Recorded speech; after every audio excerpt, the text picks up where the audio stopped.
What's up, everyone? It's Jay, and over here is Marble Reef.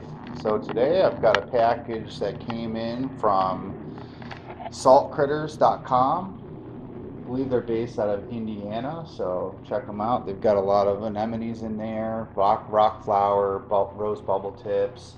I saw they also sell some LPS, softies, zoas, things like that. So I've been waiting a long time for the rose bubble tip anemone, which I've got in here, and then I've got a couple of the rock flower anemones. So I've got all my guards on my gyres and my wave pumps. So I'm going to go ahead and get these unboxed. And what I'll do is I'll just float them in the sump for probably 30, 40 minutes. Get them, get the temperature the same, and then I'm going to slow drip acclimate for probably at least an hour and a half. That'll give the chance for the T5s to kick off, and when I put those guys in the tank, they won't be getting blasted with light right off the bat, so be a little bit less stressful for them. So let's go ahead and get this box opened up. This will be my first time ordering from them, so I'm going to actually set my phone here so I can see what's going on. So obviously you want to be careful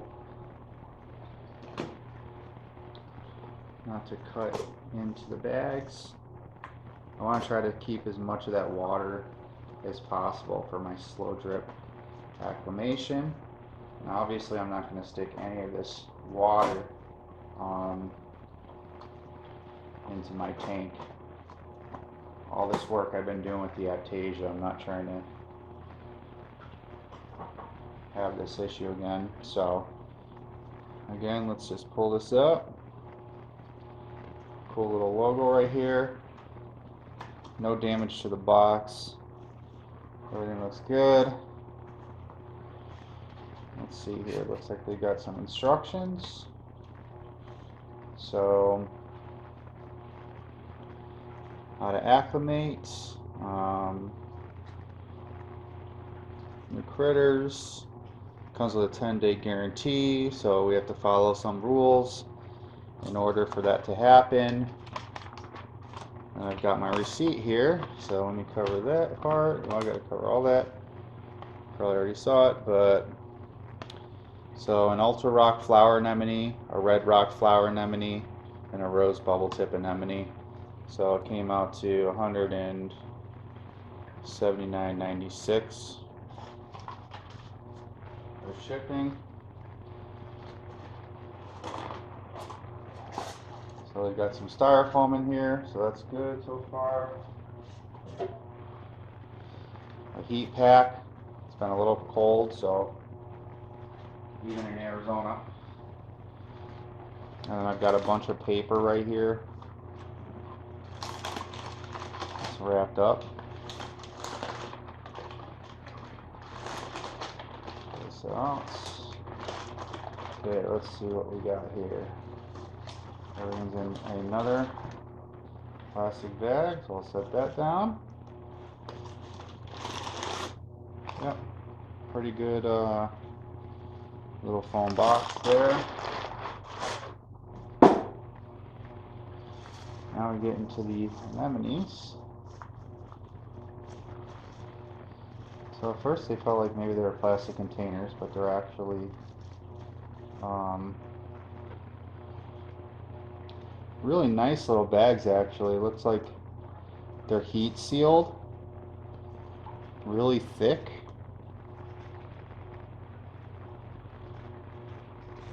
Most likely that's my rose bubble tip right there.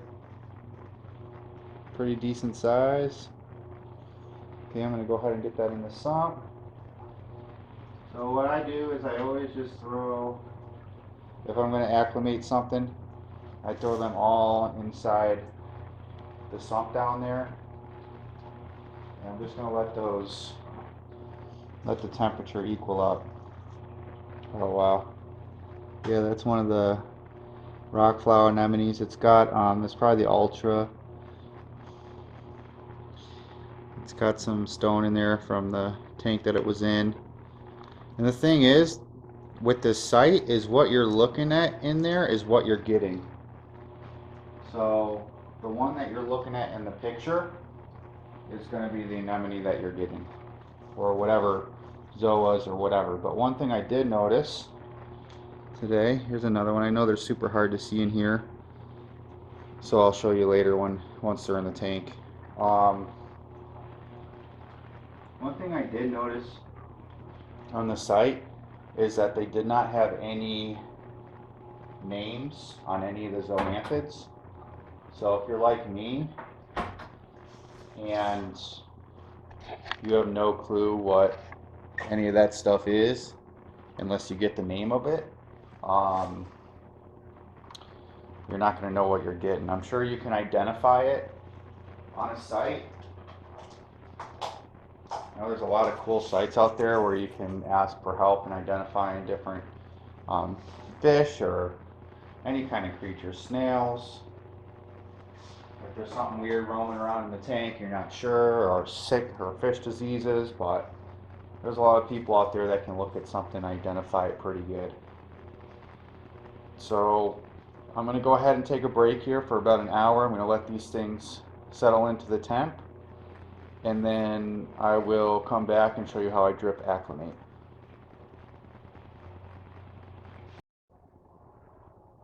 Alright, what's up everyone? Part 2 of the video. So quick change of plans here. I've got about a minute and a half left.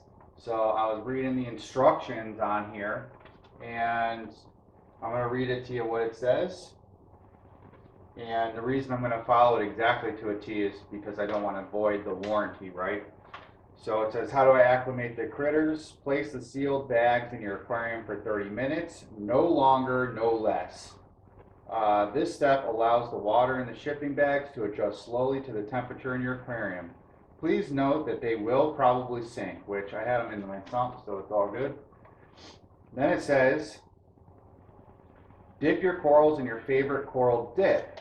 So I'm going to use my Coral RX, and let's see, in your favorite dip, per the manufacturer directions. We try to ensure everything is pest free, but sometimes we miss something. Yep, everybody does, so that's okay. It says rinse your corals in fresh tank water, and then carefully place the critters in your aquarium and enjoy. Do not drip acclimate. Doing so will void the warranty. Says it in big bold letters right there. So that's what I'm going to do. I'm not going to drip acclimate, which I read a lot about. Maybe just do that with fish. I don't normally do it with corals anyways, so I guess it's okay. So there's some other stuff down here in order to get the 10-day guarantee, and then some basic rules. So this thing's about to go off right now. So it's been exactly 30 minutes. Echo stop. And so what I'll do is I'll pull my lid off. That lid I'll show you sometime. That's actually just framed from online for making window screens at a house. I'm going to grab 2 cups of water.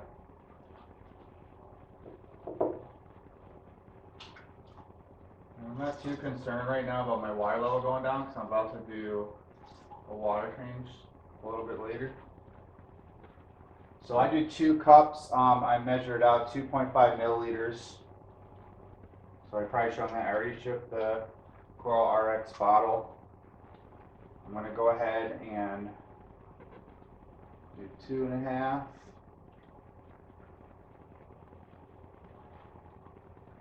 I'm going to squirt that in there.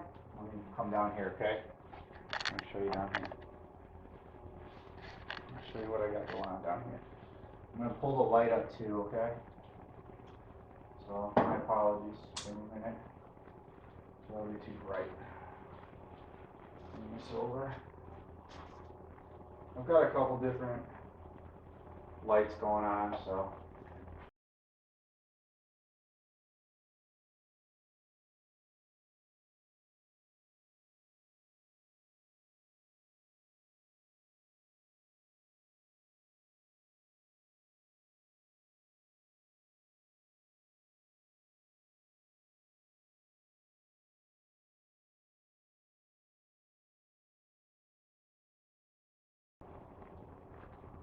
go. No way of the light. There we go. Can you see that? Okay.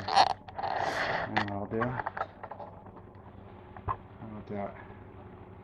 So I got all them in there. They've already been temperature acclimated for 30 minutes.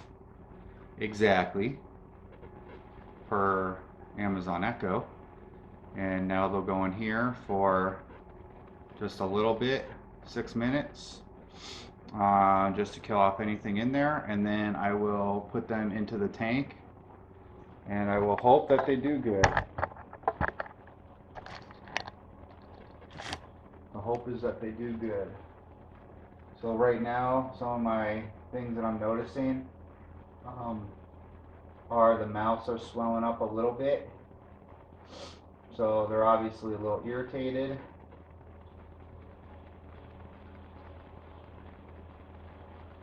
I won't leave them in this, actually. I might not even leave them in there that long.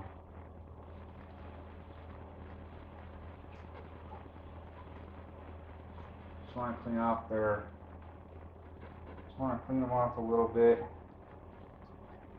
Make sure there's nothing nasty going into the tank. It's not worth, I'm sorry, but a little bit of money is not worth getting something in the tank that's going to take out a bunch of other corals. Alright, so I'm going to let this sit here for 3 minutes, and then I'll come back and we'll show you myself putting them in, and then we'll get a quick video later what everything looks like, okay? Alright, here we go. Echo, stop. Alright, so it has now been 6 minutes. So what I'm going to do is I'm going to go ahead, I got some gloves. I'm going to pull them out of here. I'm going to put them in some fresh aquarium water, just to kind of give them a rinse. There's my rose bubble tip. I'm sure they're very mad at me right now. Yep. They're mad. Okay. Stir the better. Okay, there we go. I'm going to rinse them. And they're about to go into the regular aquarium. And I've got some latex-free, powder-free gloves. A couple pieces of gravel, but I'm not too concerned. The foot looks good on this anemone. We're going to see what they look like when I get them in there. Okay, so they get a quick rinse. I'm going to go ahead and set them in. So move you over.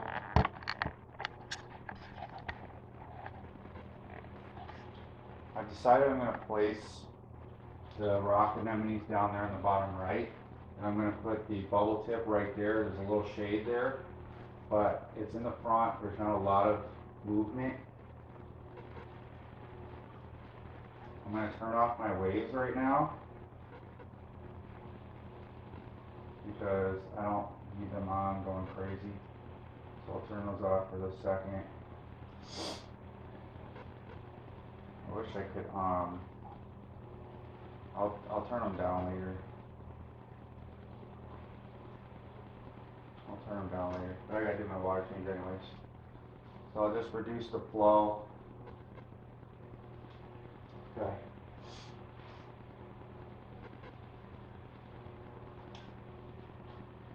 So the rose bubble tip to start off with. You're so mad at me. I'm sorry, buddy. I'm sorry, buddy.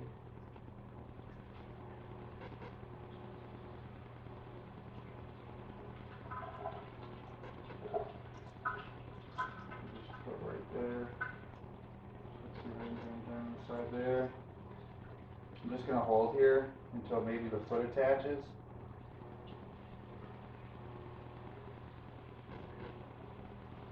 So I'm just holding it in place right now.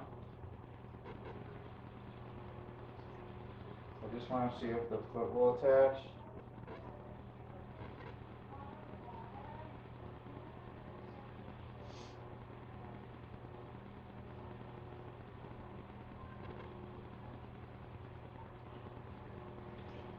just be patient, because if you lift them out right now,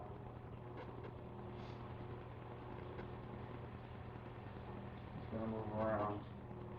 And you don't want that.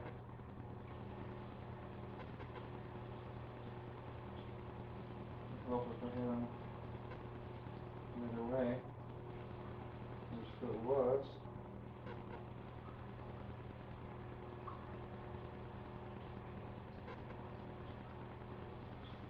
Just watch and don't let them float away, especially you got gyres on and stuff like that, okay?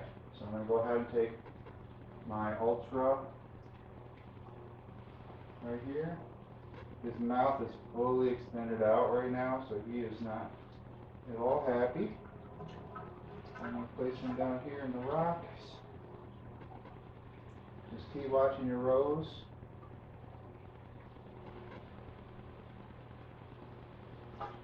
And they're just irritated, especially from jumping into the new water. The Coral RX, I'm sure. I'm kind of surprised that they don't want you to drip acclimate, but I don't know.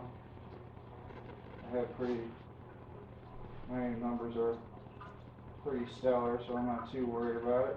Oh, see, he's going to go away. We don't want him to float away. That's why you want to turn everything off. Give them a chance to set their foot. I'm actually going to turn off this wave for this gyre up here. I'll leave just the one on.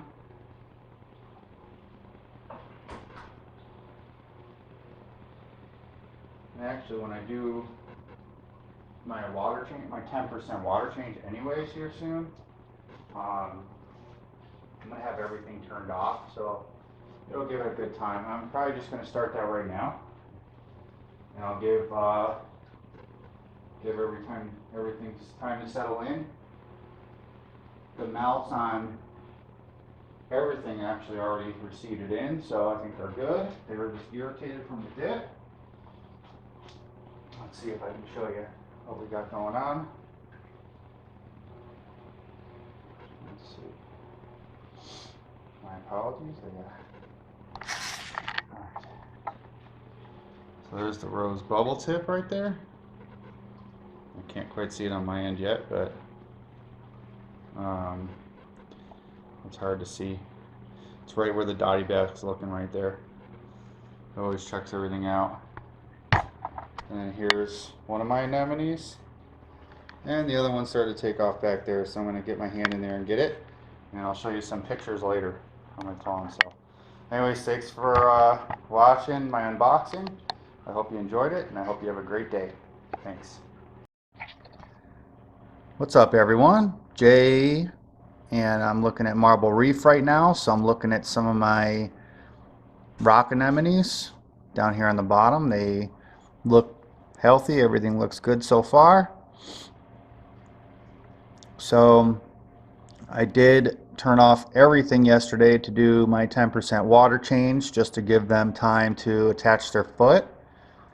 And being as though I have such a light sand bed, I put a couple pieces of rubble, like rock from my main structure, that, you know, broken pieces at the bottom, gave them an opportunity to attach their foot. And then last night I turned the flow down on my waves extremely low, just to give everything an opportunity to settle in. So those both look good. And then my rose bubble tip anemone, as expected, has retracted up into the rock as far as it can go. So, you know, it'll just take a little bit of time. I did start it down maybe 1.5 to 2 inches from where it's at. And it just kind of moved its way up overnight into there, but it hasn't moved too much. I'd say in 3-4 days it's going to move to where it's comfortable. Once it realizes it's safe in the tank, it'll move itself into a better light situation, a better flow situation. So other than that, everything's been good, except on my hairy mushroom rock, which is from the last tank. I did see a very small aptasia, which I covered up with some super glue, and I think I'm almost there. I haven't seen anything on any of the other corals or on the main structure or in the sand. So, I hope I just don't keep continuing with the issue with these with this one rock. I'm trying to figure out how I can get these hairy mushrooms off and onto different rocks, but I don't want to destroy their foot.